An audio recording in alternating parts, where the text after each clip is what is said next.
عاملين ايه يا ابطال؟ النهارده هنبدأ في الدرس التاني من المنهج بعنوان أجهزة الحاسب ومكوناتها. تعالوا كده نسأل نفسنا سؤال، يعني ايه حاسب آلي او كمبيوتر؟ الكمبيوتر يا ابطال هو جهاز إلكتروني بيقدر يخزن البيانات ويعالجها ويرجعها تاني وقت ما نحتاجها. يعني ممكن نستخدمه في حاجات كتير زي الكتابة، تصفح الإنترنت، لعب الألعاب، مشاهدة الفيديوهات، عمل العروض التقديمية. وشكله مش بيبقى واحد، في منه انواع زي اجهزة مكتبية اللي بتكون موجودة على المكتب او اللابتوب، اجهزة لوحية اللي هي التابلت، اجهزة تعمل باللمس.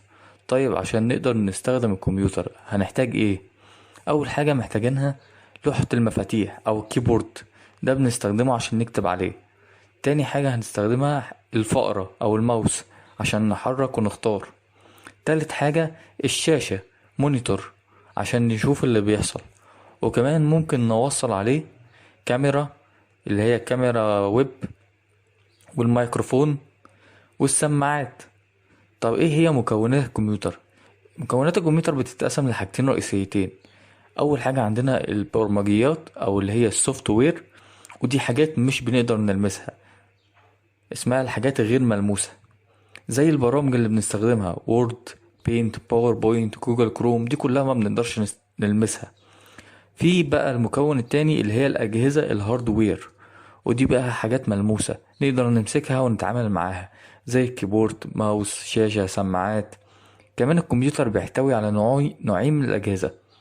أول نوع اسمه أجهزة الإدخال اللي هي الانبوت ديفايسز، اللي بندخل بيها البيانات للكمبيوتر، زي مثلا ايه كيبورد، ماوس، ميكروفون، كاميرا، شاشة اللمس او الفلاشة. طب ايه هي النوع التاني؟ النوع التاني اسمه اجهزة الاخراج output devices، اللي بتعرض النتيجة او المعلومة بعد ما المعالجة، زي الشاشة، الطبعة، سماعات. في جهاز اسمه جهاز بريل للمكفوفين، الناس اللي ما بتعرفش، اللي ما عندهاش نظر. وفي كمان جهاز مهم اسمه مركب الكلام، الجهاز ده بيساعد ذوي الاحتياجات الخاصة اللي مش بيقدروا يتكلموا عشان يقدروا يستخدموا الكمبيوتر ويتواصلوا مع الناس التانية. فكرة عمل الكمبيوتر بسيطة جدا، الكمبيوتر بيستقبل البيانات من المستخدم، بعد كده يعالجها، وفي النهاية يظهر النتيجة اللي بنسميها المعلومات.